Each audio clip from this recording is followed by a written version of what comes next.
grupo guerrillero que en agosto de 1984, 15 meses antes del ataque al Palacio de Justicia, había firmado un acuerdo de cese al fuego con el gobierno de Belisario Betancur y ahora pretendía juzgarlo por traición a la voluntad nacional de paz. Los magistrados de la Corte Suprema de Justicia eran objeto de agresivas amenazas por parte de los cárteles de la droga ante su persistencia por defender la legalidad del tratado de extradición de colombianos a Estados Unidos. Los militares no ocultaban su malestar por las políticas de paz puestas en marcha en el gobierno Betancur y con el M-19 libraban una guerra aparte por el protagonismo que esta organización alzada en armas desplegaba en la vida nacional. Decenas de empleados y ocasionales visitantes del Palacio de Justicia, sede de la Corte Suprema de Justicia y del Consejo de Estado, trasegaban en la cotidianidad de aquel noviembre de 1985 con la incertidumbre de que algo podía suceder.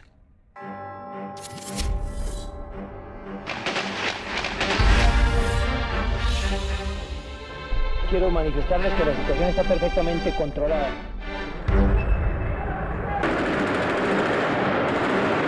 A las 11:35 de la mañana del miércoles 6 de noviembre de 1985, con el objetivo de promover un juicio público al presidente Belisario Betancur, un comando guerrillero del M-19 se tomó por asalto el Palacio de Justicia de Colombia.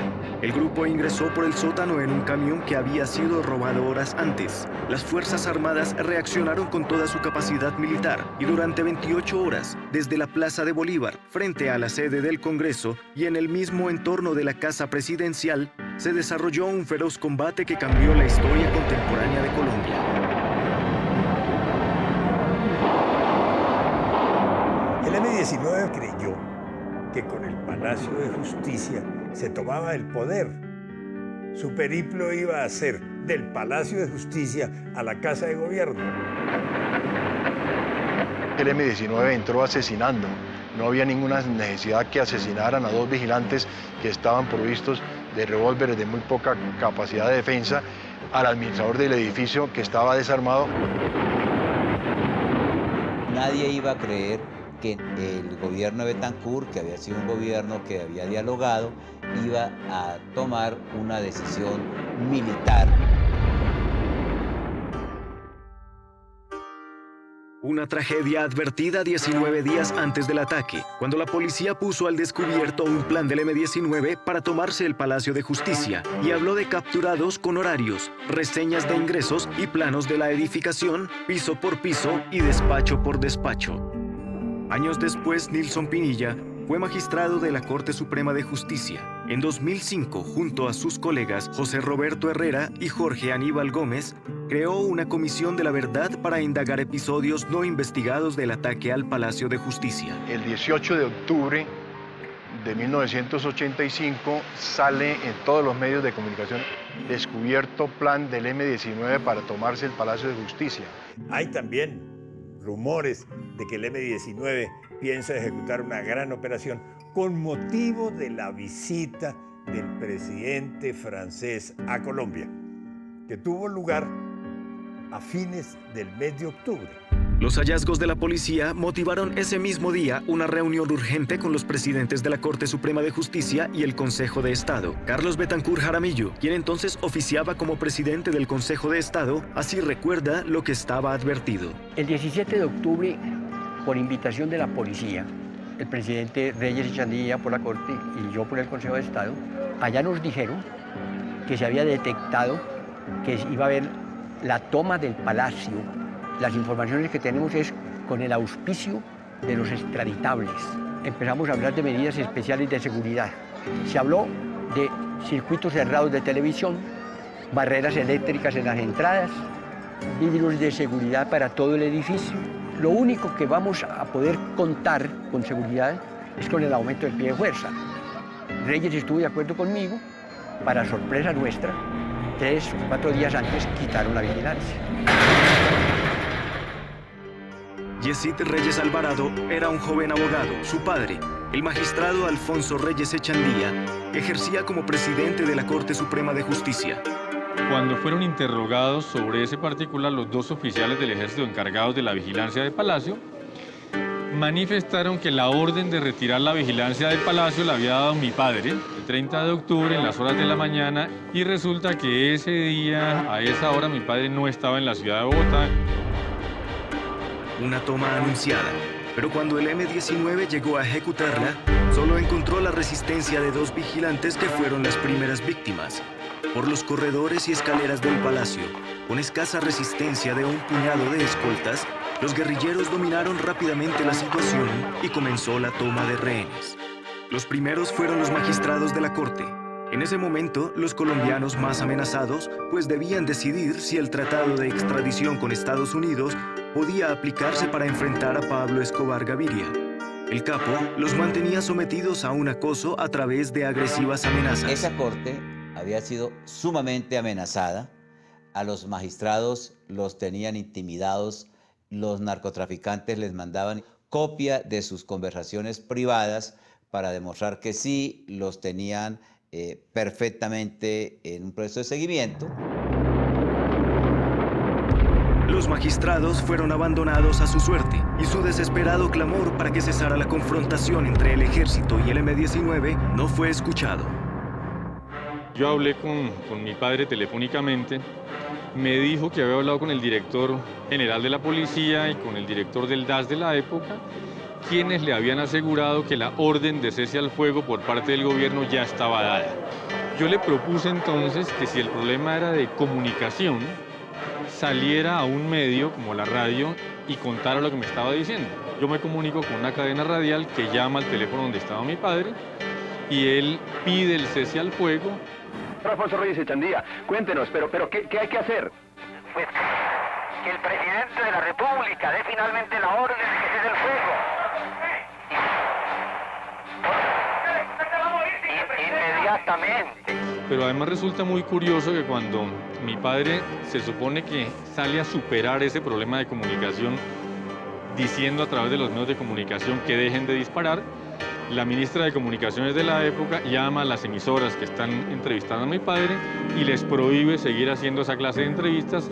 El expresidente Belisario Betancur ha dicho siempre que el objetivo del M-19 no fue dialogar, sino tomarse el poder. En entrevista con la Comisión de la Verdad, en 2005, así explicó por qué no fue atendido el clamor de cese al fuego de Reyes Echandía. El doctor Reyes Echandía no era libre en ese momento. ¿Por qué no era libre? Porque él mismo decía que tenía una ametralladora sobre su cabeza. El doctor Reyes Echandía lo que estaba transmitiendo era lo que el M-19 le decía que transmitiera, no lo que él pensaba. En ningún momento hubo una orden de cese al fuego, hubo una aproximación de un delegado de la Cruz Roja Internacional que fue saboteada para que no se pudiera llevar a cabo. Voy a tratar de entrar con 5 socorristas para revisar quiénes son los heridos que hay, en qué condiciones están y si se deben movilizar, si se pueden movilizar. En una misión neta y absolutamente humanitaria. La salida de un consejero de Estado que llevaba la consigna de hacerle ver al presidente que había todavía rehenes y la fuerza pública no lo dejó llegar hasta el Palacio Presidencial.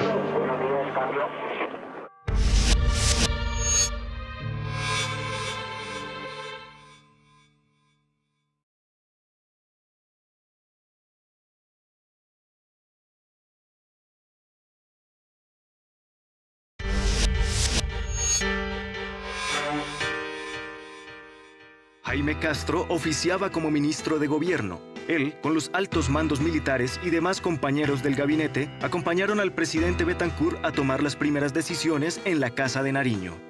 El presidente de la República nos va pidiendo la opinión a cada uno de los que estamos sentados en la mesa del Consejo de Ministros y cada uno va opinando. Y cuando llega a donde el ministro de Defensa, que es un general en servicio activo, él le dice: presidente, solicito su venia para hablar de último. Y cuando habla de último dice: bueno, estoy totalmente de acuerdo con lo que han dicho mis colegas los ministros civiles. Suspendemos el fuego si es bilateralmente que se suspende el fuego, porque es que el M-19 le decía al gobierno: no disparen ustedes, nosotros nos reservamos el derecho de seguir haciéndolo. El presidente Betancur promovió momentos de diálogo telefónico, pero apoyado por sus ministros decidió no negociar. Sus ministros de Educación, Comunicaciones y Justicia pidieron suspender operaciones mientras intervenía la Cruz Roja. Pero como esta mediación fracasó, se impuso el lenguaje de las armas. Desde el principio dije, vamos a dialogar, pero no a negociar, porque las solicitudes de los asaltantes no son negociables. Me he reunido varias veces conmigo mismo, a ver en qué momento perdí el control y lo asumieron los mandos militares. Lo asumieron los mandos militares cuando les delegué a ellos. Ustedes restablezcan la Constitución allá, respetando la vida de los rehenes y aún de los guerrilleros. El fuego nunca cesó. Murieron 101 personas y 11 más que trabajaban y visitaban el Palacio de Justicia no aparecieron ni vivas ni muertas. Este suceso lleva más de 2 décadas en la memoria de Colombia, pero nadie purgó un día de prisión. Solo a partir de 2005, los principales oficiales y suboficiales del ejército que participaron en la retoma comenzaron a responder ante la justicia. Se investiga por qué desaparecieron 11 personas durante la recuperación militar del palacio, lo mismo que una guerrillera que fue vista en el lugar donde eran ubicados los rescatados. Un proceso judicial que ha vuelto a abrir heridas que nunca se cerraron y que hoy divide la opinión pública en Colombia entre quienes exaltan o reprochan la actuación de la fuerza pública. Los militares en este momento no están siendo juzgados por las actuaciones ocurridas durante la toma de Palacio de Justicia, sino por hechos absolutamente posteriores, que es la desaparición de las personas. Ramón Jimeno es uno de los periodistas que más ha estudiado el tema. Si bien el M-19 es el responsable inicial de la toma, el responsable final de la mayoría de los muertos, el 90%, fue el ejército. Con destinos inciertos, los protagonistas de ayer hoy viven un presente totalmente opuesto a su pasado. Los oficiales y suboficiales que en noviembre de 1985 fueron exaltados como héroes y la justicia exculpó durante un cuarto de siglo, hoy están presos o en espera de sentencia. Entre ellos, el coronel Alfonso Plazas Vega, recordado por la respuesta que dio cuando los periodistas indagaron por su misión en Palacio. Mantener la democracia, maestro. Aquí no van ellos a asustarnos ni a atentar contra ninguno de los poderes, ni contra ninguna de las ramas del poder público. El coronel Alfonso Plazas Vega era el comandante de la Escuela de Caballería del Ejército. Hoy está condenado a 30 años de prisión por el delito de desaparición forzada y así se defiende. Llevo 3 años y 3 meses privado de mi libertad, violándome todos mis derechos humanos, coleccionando todo tipo de mentiras con un propósito de carácter político, de carácter vengativo por parte de los acusadores, que no son otra cosa que la expresión de los mismos asaltantes del Palacio de Justicia. La respuesta al ataque del M-19 fue inmediata. Antes de 10 minutos, con personal del batallón Guardia Presidencial, algunos policías y hasta un espontáneo particular, se inició la retoma. Desde el primer momento, la consigna fue responder a un ataque terrorista sin advertir que se había convertido en una toma de rehenes. Si la intención era rescatar a Dante, porque él le disparan un cañonazo al frontis del palacio. Dieron para mí una razón que es risible, que ellos hicieron ese disparo para que el humo se pudiera salir por allí y la gente no muriera asfixiada. Esa fue la razón que dieron, pero yo creo que fue excesiva y se comentó insistentemente de que la orden era que dispararan a todo lo que se moviera. El ejército estaba defendiendo la democracia y es lo mismo que yo le digo en este momento. El sistema democrático, por el cual todavía, con todas sus imperfecciones, funciona Colombia, se le debe a la actuación del ejército en esos 2 días. Otra cosa piensa la abogada Ángela Buitrago, quien fue la fiscal que ordenó investigar a los militares por las desapariciones ocurridas durante la retoma. El coronel Plaza supo que se desplazaron a la Escuela de Caballería personas que posteriormente nunca aparecieron después de los hechos del Palacio de Justicia. Las pruebas consistían en una serie de declaraciones y testimonios en donde acreditaban que la persona que se encontraba al mando de la operación en un momento dado fue el coronel Plazas. De igual manera, audios y videos en donde registran que el coronel Plazas estaba muy al tanto de la información de las personas que salían como rehenes liberados del Palacio de Justicia. Ninguna persona de las que dicen que está desaparecida vino a la Escuela de Caballería porque es que ni siquiera salieron vivos del Palacio de Justicia, como está siendo comprobado.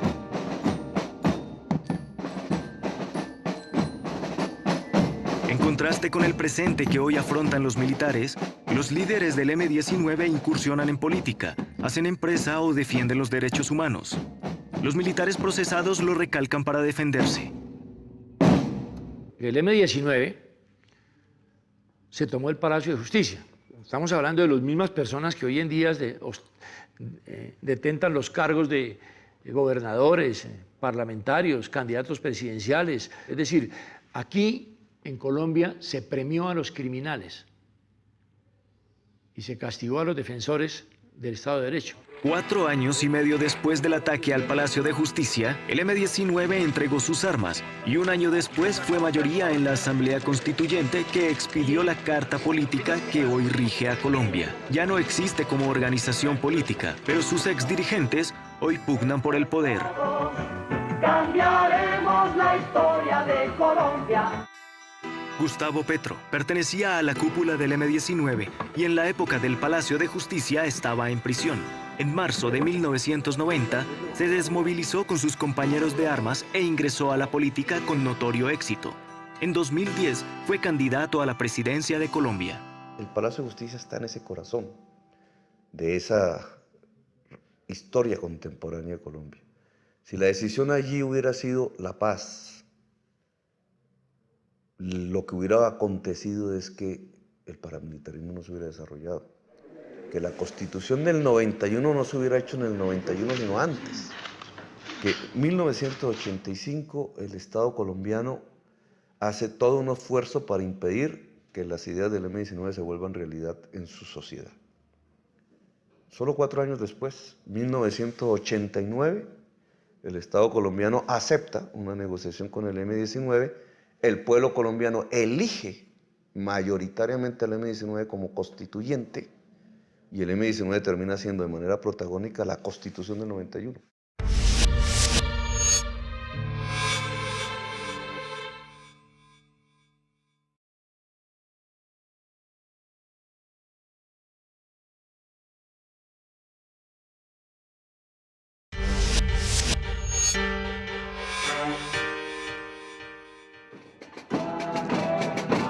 En cuanto a los familiares de las víctimas del Palacio de Justicia, desde noviembre de 1985 no cesan en su lucha por la verdad. Ya demostraron ante los tribunales administrativos que el Estado fue responsable de su desprotección y cada 6 de noviembre los parientes de 11 desaparecidos se reúnen en la Plaza de Bolívar a reclamar justicia. Siguen buscando a Lucia Amparo Oviedo, Carlos Augusto Rodríguez, Bernardo Beltrán, Luz Mari Portela, David Suspet-Celis, Gloria Anzola de la Nao, Gloria Estela Lizarazo, Héctor Jaime Beltrán, Norma Constanza Esguerra, Ana Rosa Castiblanco y Cristina del Pilar Guarín Cortés.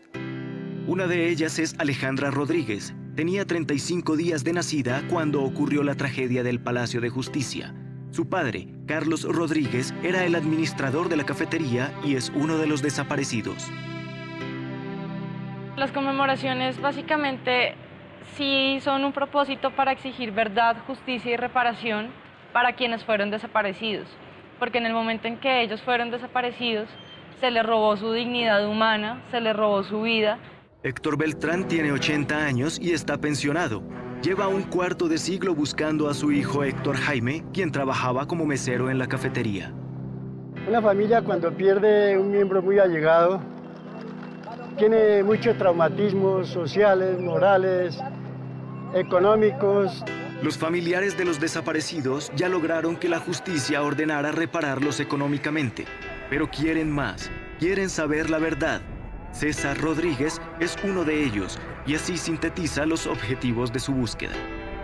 Afortunadamente hemos logrado mantener la lucha pues con 2 objetivos. Uno, la parte jurídica, porque se sepa la verdad y porque se haga justicia y porque los responsables paguen por sus crímenes. Y otra, por mantener viva la memoria de nuestros familiares. ¡Que lo oigan los chulos! Pero ¿cuáles fueron las razones Para que se precipitara esta tragedia, la guerrilla del M-19 estaba activa desde 1974 y se creó como respuesta a un presunto fraude en las elecciones presidenciales de 1970. Con el paso de los años, ganó protagonismo a través de publicitadas acciones, el robo de armas al ejército a través de un túnel cavado días antes del Año Nuevo de 1979, o la toma de la Embajada de la República Dominicana en 1980. Se acostumbraron a asestar golpes militares que causaran opinión y quiso repetir juzgando al presidente Belisario Betancur frente a los dignatarios de la justicia. El ataque al M-19 lo que buscaba era darle la vuelta a la situación que ellos estaban viviendo, que era de derrota. Estaban acostumbrados a dar golpes muy escandalosos, de mucho efecto, de mucho impacto, y en ese sentido la lucha militar era simplemente una lucha publicitaria, no era un aparato militar organizado, sino era un aparato militar muy precario. El concepto del Palacio de Justicia era darle la vuelta a la situación de reversa en la que estaban a través de un golpe espectacular en el que esperaban cambiar la situación política. El M-19 estaba viviendo con el gobierno nacional un proceso de paz que se había firmado en agosto de 1984. Hubo un sabotaje político y militar, y el M-19 respondió un año después con una ofensiva militar. Durante el gobierno anterior de Julio César Turbay, entre 1978 y 1982, aplicando un severo régimen penal, las fuerzas militares habían llevado a la cárcel a los máximos dirigentes del M-19. Sin embargo, su sucesor Belisario Betancur, en busca de paz, prefirió impulsar una ley de indulto y los guerrilleros recuperaron su libertad. Desde entonces, el ejército y el M-19 libraban una guerra aparte. El segundo al mando de este operativo. El presidente de la República no le ha pasado el teléfono al presidente de la Corte y se va a morir porque el presidente de la República ni siquiera con su poder jurisdiccional. Es increíble que el M-19 no es el que se ha tomado el Palacio de Justicia, se lo tomó los tanques del ejército. Es lo increíble. El ejército gritó con sus tanques y el que están sonando los tiros. Cuando entren en este piso nos morimos todos, sépalo. El ejército colombiano reacciona de esa forma porque entiende que tiene que exterminar la amenaza guerrillera en Colombia, como se hizo en América Latina. En ese momento los generales y quienes están dominando en el alto mando están influenciados por la ideología de los argentinos, de Pinochet, de Videla, en el sentido de que hay que exterminar a los enemigos de la sociedad, que son los guerrilleros que quieren establecer el socialismo y el comunismo. El otro protagonista, pero a la sombra, fue el narcotráfico. Desde los años 70, sin suficiente control del Estado, los capos de la droga eran hombres de negocios, dueños de equipos de fútbol o reputados políticos. Cuando el gobierno Betancur decidió encararlos, asesinaron a su ministro de Justicia, Rodrigo Lara, en 1984. Al gobierno no le quedó otra opción que responder con el tratado de extradición a Estados Unidos. Hoy, la duda subsiste. ¿Participó el narcotráfico en el ataque al Palacio de Justicia para silenciar a la Corte Suprema? Pablo Escobar les dijo, cuando ellos le dijeron que necesitaban armas para la toma, para consolidar el Palacio de Justicia, ellos habían pensado primero en el Congreso. Y Pablo Escobar fue el que les dijo, el Congreso es insostenible, el Capitolio tiene entradas por todas partes, necesitarían 1000 hombres para tomárselo y mantenerlo. Váyanse al Palacio de Justicia y hagan el mismo operativo en el Palacio de Justicia, que es inaccesible. La hipótesis sobre la alianza entre el M-19 y el narcotráfico para el ataque al Palacio de Justicia sigue generando controversia. Uno de sus máximos jefes, Iván Marino Ospina, públicamente atacó la extradición y mantenía contactos con la mafia. Desde orillas distintas, los protagonistas de ayer esgrimen sus argumentos. El contacto que tiene Iván Marino Ospina con Pablo Escobar y del cual sacan la conclusión de que Pablo Escobar financió la toma del Palacio, fue un contacto del M-19 para impedir que Pablo Escobar siguiera asesinando sus militantes. En el manifiesto que divulga el M-19, en el instante mismo del asalto, uno de los puntos claves es la no extradición. Los primeros rehenes que caen en manos del M-19 son los magistrados de 2 salas de la Corte Suprema de Justicia, la Sala Penal y la Sala Constitucional. Esas salas estaban tomando decisiones sobre el tratado de extradición. 7 meses después de la toma, el Congreso absolvió al presidente Belisario Betancur con el argumento de que su conducta obedeció a un típico acto de gobierno. Y en enero de 1989, cuando se ordenó la captura de los 30 líderes principales del M-19, ya estaban en negociaciones de paz con el gobierno de Virgilio Barco. Un año después entregaron sus armas y su responsabilidad en el ataque quedó borrada. ¿Qué digo la justicia política? El Congreso, que prematuramente le dio amnistía al M-19 sin que se hubiera establecido claramente cuál había sido su participación. En 1992, 3 años después de aprobado el indulto al M-19, una jueza intentó revivir el proceso en su contra, porque el terrorismo no podía ser amnistiado. El Congreso tuvo que aclarar que el perdón judicial incluía los hechos del Palacio de Justicia. Una juez ordenó investigarlos a ellos con el argumento constitucionalmente válido de que las leyes de amnistía no podían comprender los actos de ferocidad, barbarie o terrorismo. ¿Qué hizo el Congreso? Inmediatamente, para salirle al paso de la juez, entonces decretó otra ley de amnistía. Con el M-19 el costo de incorporarlos a la vida civil era muy barato. Una amnistía y un ministerio y unos pocos puestos en el Congreso. Lo que quedan son las cicatrices de sangre, los hechos violentos, las víctimas, los soldados muertos por ellos, las víctimas civiles, la gente que pagó el secuestro que ellos cometieron, de muchos empresarios. Esas heridas son las que no se cierran, pero conciliar con ellos fue muy fácil porque estaban predispuestos.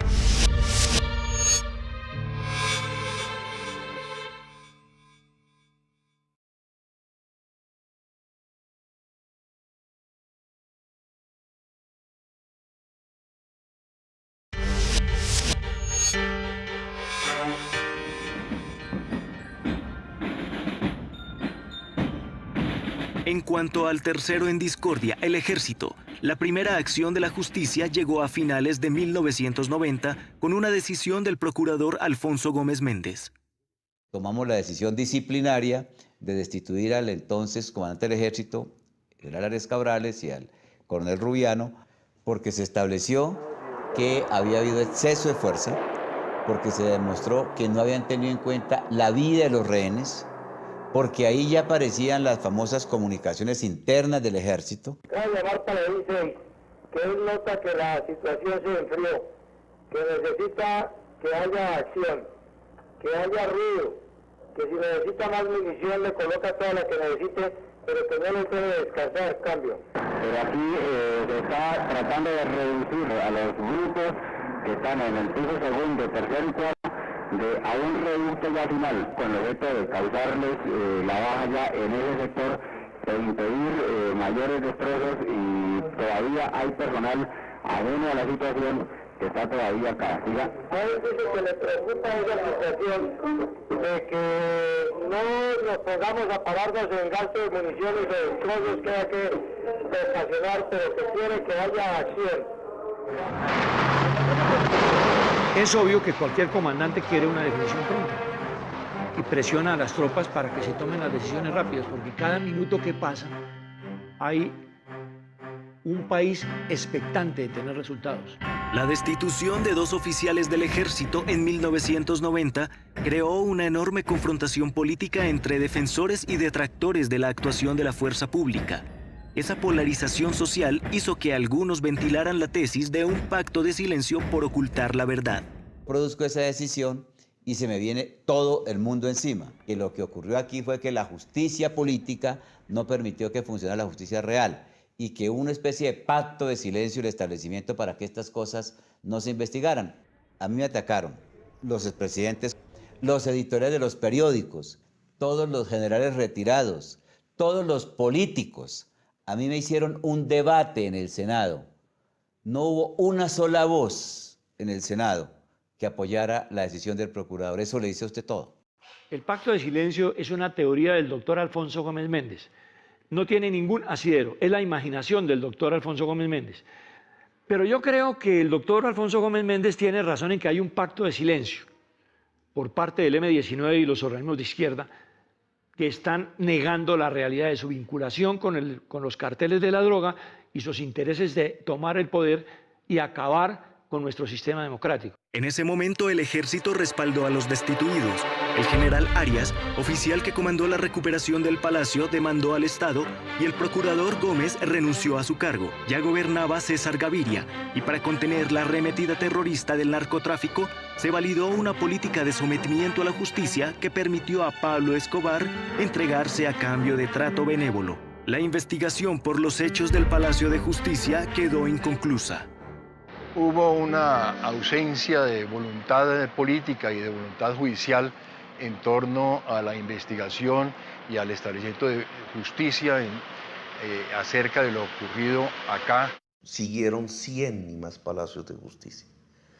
Esa alianza mafia, cúpula del ejército, política tradicional, que impide una negociación en el palacio y lo vuelve una masacre, siguió actuando a lo largo y ancho de Colombia. En medio de la arremetida del narcoterrorismo, el Estado se vio forzado a ocultar los rostros de sus jueces para que no los siguieran matando. Fue entonces cuando la jueza Clemencia García, en 1992, ordenó capturar a los líderes del M-19 ya convertidos en congresistas, porque no era viable indultar las acciones del terrorismo. Lo mejor era no investigar y estigmatizar al que investigara. La juez que tomó esa decisión está fuera de Colombia. Entiendo que tuvo que irse. La política acusó a la jueza de afectar la paz con el M-19 y terminó investigada. El M-19 fue blindado por otro indulto, pero un año después, en 1993, desde otro frente judicial, el magistrado del Tribunal de Cundinamarca, Benjamín Herrera, demostró la responsabilidad del Estado, la desprotección de los magistrados, el exceso de fuerza para recuperar el palacio o las pruebas judiciales que fueron borradas y dejaron evidencia de un desastroso operativo que el Estado terminó pagando. Siempre que esté en peligro la vida de un ser humano, el Estado no puede, sobre pretexto de cumplir un deber, por grande que sea ese deber, atentar contra esa vida.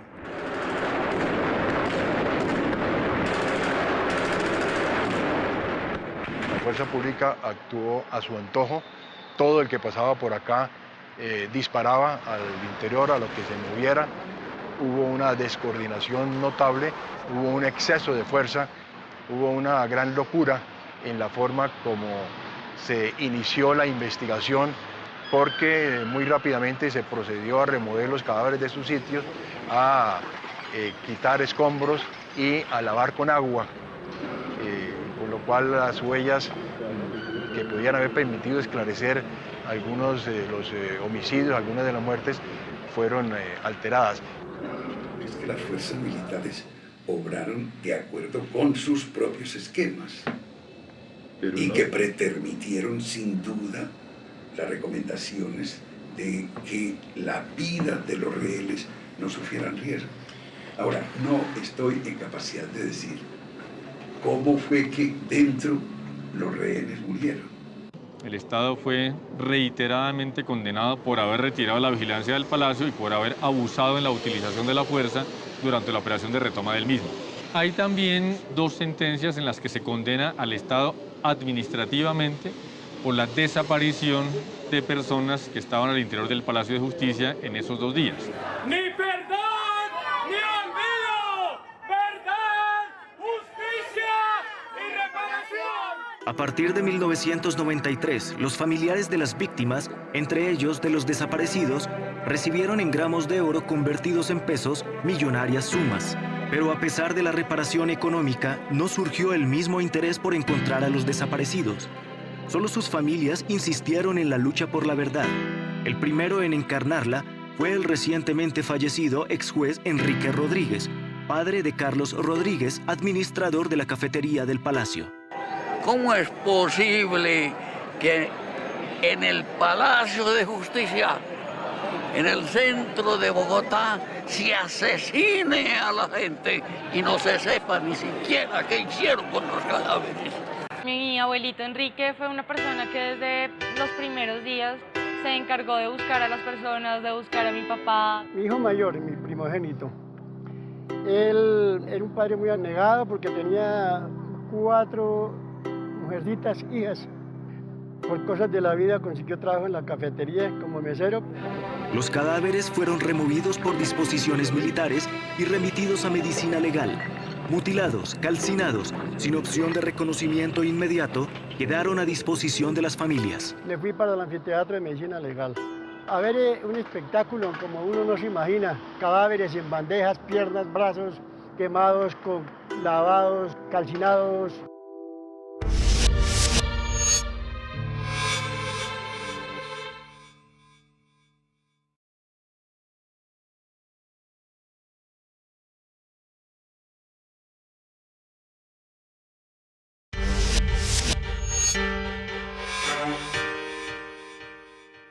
A las pocas semanas, a la búsqueda se sumó el penalista y defensor de derechos humanos Eduardo Umaña Mendoza, y a finales del 85, sus alegatos ante el Estado ya eran determinantes para que el caso de los desaparecidos no fuera archivado. Eduardo Umaña Mendoza era un abogado de derechos humanos que había trabajado en casos muy importantes y que se enfrentaba muy directamente a todos los poderes, al poder civil, al poder militar. En 1997, la persistencia del abogado Umaña arrojó frutos y la Fiscalía aceptó buscar entre centenares de huesos enterrados en una fosa común alguna evidencia genética de los desaparecidos.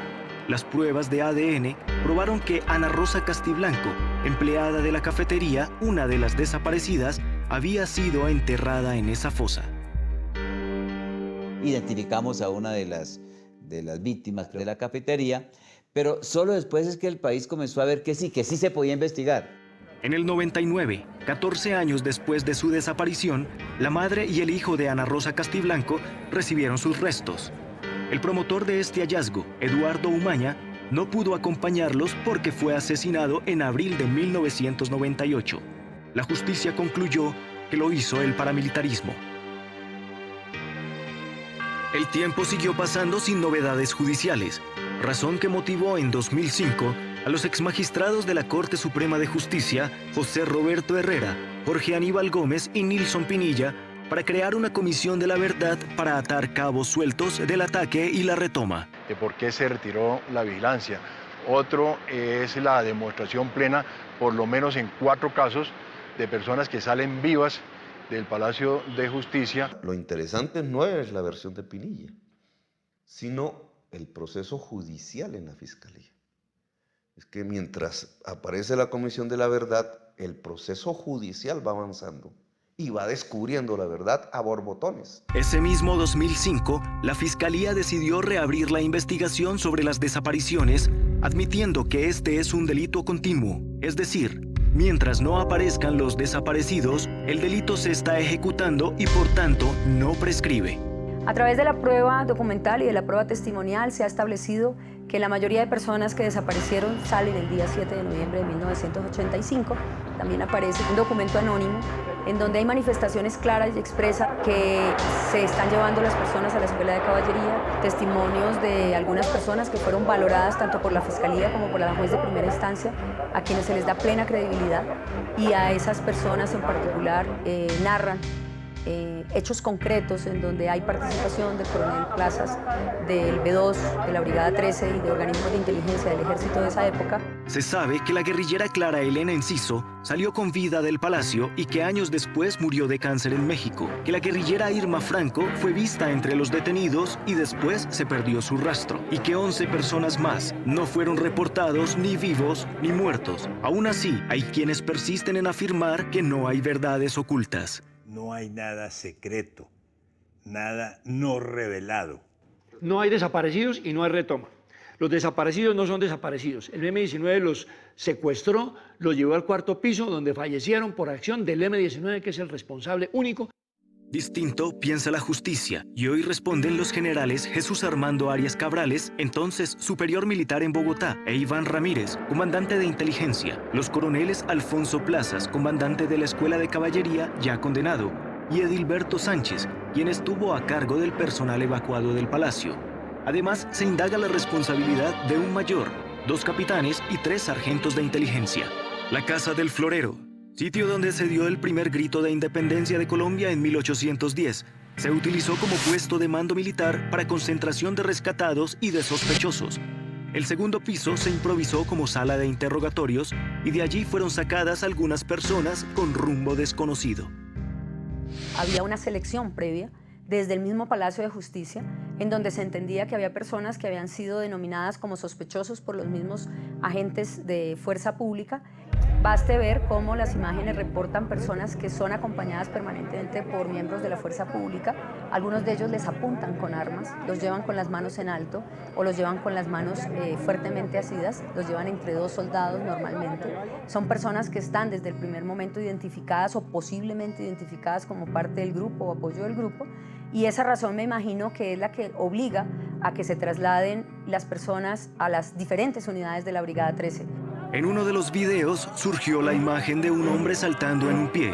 Hoy se investiga si ese rescatado después fue ejecutado y reportado como víctima del fuego cruzado. Resultó ser el auxiliar del Consejo de Estado, Carlos Horacio Urán. Quien evidentemente es reconocido por su propia esposa y por otras personas cuando sale vivo, apoyándose en una sola pierna, con los brazos sobre los hombros de dos unidades de la fuerza pública.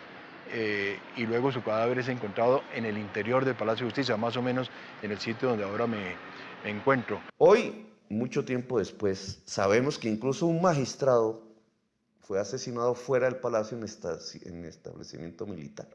Aquí en el 2 de la brigada encontraron la billetera de él atravesada por un tiro. Hay fácilmente 200 elementos ahí en el 2 de la brigada. Carteras de señoras, cédulas de ciudadanía, y ahí estaba la billetera de Durán, como están las de otra. Entonces, ¿todas esas personas fueron desaparecidas por el ejército? No, lo que pasó es que cuando terminaron los combates, los señores de inteligencia se metieron a buscar cualquier cosa que pudiera servir de indicio para investigar quién más está metido en semejante horror, y guardaron esas cosas durante mucho tiempo. Entonces llega aquí una fiscal investigadora, encuentra una billetera en la brigada, y entonces dice: aquí está la billetera local, luego ellos la mataron. Bonita conclusión. Ayer y hoy, dos miradas distintas frente a lo sucedido en el Palacio de Justicia. Además de los militares procesados, los protagonistas del cruento episodio con su destino a cuestas. El presidente Belisario Betancur absuelto desde junio de 1986. Yo me equivoqué en la arrogancia del poder. El que debía haber hecho más pedagogía con los militares.